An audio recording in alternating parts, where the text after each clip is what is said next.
ಶಂಕರರ ತತ್ವ ಅಂತಂದರೆ ಇದು ಮೂಲಭೂತವಾದಂತಹ ತತ್ವ. ಈ ತತ್ವವನ್ನು ತಿಳಿಯಲಿಕ್ಕೆ ನಾವು ಪ್ರಯತ್ನ ಪಡಬೇಕು.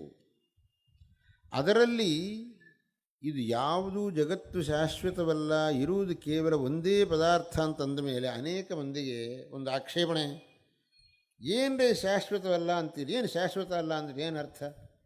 ನಿನ್ನೆ ನೋಡಿದ್ದೇವೆ, ಇವತ್ತು ನೋಡ್ತೇವೆ, ನಾಳೆ ನೋಡ್ತೇವೆ, ಎಷ್ಟೋ ದಿವಸ ನಂತರ ಟಿಕೆಟ್ ಇವಾಗಲೇ ಬುಕ್ ಮಾಡ್ಕೊಂಡಿದ್ದೀವಿ. ಶಾಶ್ವತ ಅಲ್ಲ ಅಂದರೆ ಯಾಕೆ ಇವಾಗಲೇ ಬುಕ್ ಮಾಡ್ಕೋ, 6 ತಿಂಗಳ ಮುಂದೆ ಪ್ರಯಾಣ ಮಾಡಬೇಕು, ಈಗಲೇ ಬುಕ್ ಮಾಡ್ಕೊಂಡಿದ್ದೇವೆ. ತಿರುಪತಿಯಲ್ಲಿ ಸೇವೆ ಮಾಡಿಸ್ಬೇಕು, 3 ವರ್ಷ ಮುಂಚೆಯೇ ಆ ಶುಕ್ರವಾರದ ಸೇವೆ ಟಿಕೆಟ್ ಬುಕ್ ಮಾಡಬೇಕಾಗಿದೆ. ಇದೇನು ಯಾವುದು ಶಾಶ್ವತ ಅಲ್ಲ, ಯಾಕೆ ಬುಕ್ ಮಾಡಬೇಕು ಅಂತಂದರೆ ಶಂಕರರು ಹೇಳಿದರು,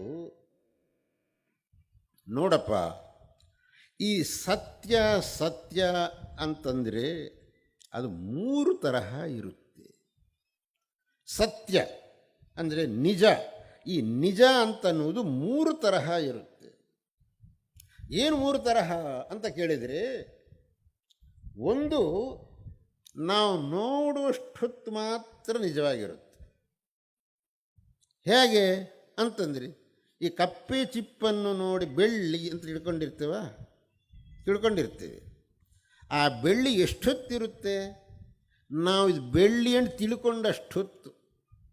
ಆಮೇಲೆ ಅದು ಹಿಂಬದಿ ನೋಡಿ ಚಿ ಬೆಳ್ಳಿ ಅಲ್ಲ ಕಣೋ ಅಂತ ಯಾವಾಗ ನಾವು ಮನಸ್ಸಿಗೆ ಬಂದಿರುತ್ತೋ, ಆಮೇಲೆ 1 ನಿಮಿಷ ಇದು ಬೆಳ್ಳಿ ಎಂಬ ಜ್ಞಾನ ನಮಗಿರೋದಿಲ್ಲ.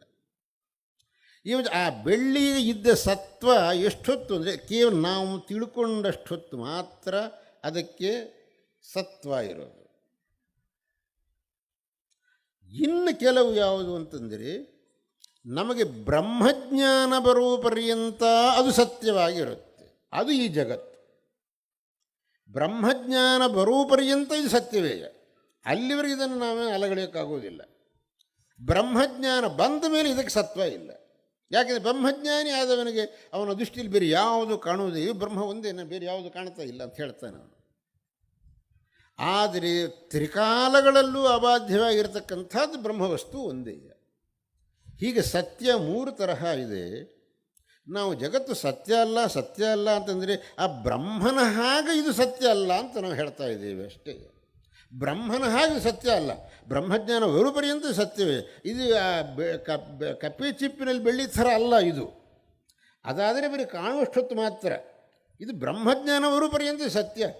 ಆದ್ದರಿಂದ ನೀವು ಟಿಕೆಟ್ ಬುಕ್ ಮಾಡಿಕೊಳ್ಳುವುದೆಲ್ಲ ಸರಿಯೇ, ತಪ್ಪು ಅಂತೇನು ಹೇಳೋದಿಲ್ಲ.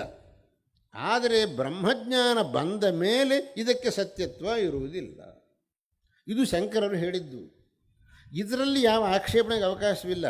ಆದರೆ ಕೆಲವರೇನು ಮಾಡ್ತಾರೆ, ಇದನ್ನು ಸರಿಯಾಗಿ ತಾವು ತಿಳ್ಕೊಂಡಿರೋದಿಲ್ಲ, ಅಥವಾ ತಿಳ್ಕೊಂಡ್ರೂ ಕೂಡ ಇನ್ನೊಬ್ಬರು ಮೋಸ ಮಾಡಬೇಕು, ಶಂಕರರ ಬಗ್ಗೆ ಜನರಿಗೆ ಒಂದು ಅಶ್ರದ್ಧೆ ಉಂಟು ಮಾಡಬೇಕು, ಶಂಕರರ ಬಗ್ಗೆ ಜನರಿಗೆ ಒಂದು ಅವಿಶ್ವಾಸ ಬರಬೇಕು ಅನ್ನೋದಕ್ಕೋಸ್ಕರವಾಗಿ ಶಂಕರ ಹೀಗೆ ಎಲ್ಲ ಹೇಳಿದ್ದಾರೆ ಕಣೆ, ತಪ್ಪಾಗಿ ಹೇಳಿದಾರಲ್ಲ ಅಂತ ಅಂದುಬಿಡುವುದು, ಶಂಕರರ ಬಗ್ಗೆ ಅವಿಶ್ವಾಸ ಉಂಟು ಮಾಡೋದಕ್ಕೋಸ್ಕರ. ಆದರೆ ವಾಸ್ತವವಾಗಿ ಶಂಕರರು ಹೇಳಿದ್ದನ್ನು ಸರಿಯಾಗಿ ಅರ್ಥ ಮಾಡಿಕೊಂಡ್ರೆ ಅವರು ಹೇಳಿದಲ್ಲಿ ಯಾವ ಆಕ್ಷೇಪಣೆಗೆ ಅವಕಾಶವಿಲ್ಲ. ಹಾಗಾಗಿ ಶಂಕರರು ಹೇಳಿರತಕ್ಕಂತಹ ಈ ತತ್ವವನ್ನು ನಾವು ಸರಿಯಾಗಿ ತಿಳ್ಕೋಬೇಕು, ಅದನ್ನು ಅನುಭವಕ್ಕೆ ತಂದುಕೊಳ್ಳಬೇಕು. ಆದರೆ ಆ ಸುಲಭಕ್ಕೆ ಅನುಭವಕ್ಕೆ ಬರುವುದಲ್ಲ. ಅದಕ್ಕೆ ನಮಗೆ ಭಗವಂತನ ಕೃಪೆ ಬೇಕು, ಮನಸ್ಸು ಶುದ್ಧವಾಗಬೇಕು. ಅದಕ್ಕೆ ನಮಗೆ ವಿಹಿತವಾದಂತಹ ಕರ್ಮಾನುಷ್ಠಾನ ಮಾಡಬೇಕು, ಭಗವಂತನನ್ನು ಭಕ್ತಿಯಿಂದ ಸೇವಿಸಬೇಕು. ಆ ವಿಹಿತ ಕರ್ಮಾನುಷ್ಠಾನದಿಂದ ಮನಸ್ಸು ಶುದ್ಧವಾಗಿ ಆ ಭಗವದ್ಭಕ್ತಿಯಿಂದ ಆ ಭಗವಂತನ ಕೃಪೆಯು ನಮ್ಮ ಮೇಲೆ ಬಿದ್ದು ಆಗ ನಮಗೆ ಈ ಜ್ಞಾನವನ್ನು ಪಡೆಯತಕ್ಕಂತಹ ಯೋಗ್ಯತೆ ಬಂದು ಗುರುಕೃಪೆಯಿಂದ ಆ ಜ್ಞಾನ ಪ್ರಾಪ್ತಿಯಾಗಿ ನಾವು ಮೋಕ್ಷವನ್ನು ಪಡೆಯಬೇಕು ಎಂಬುದೇ ಶಾಂಕರ ತತ್ವ.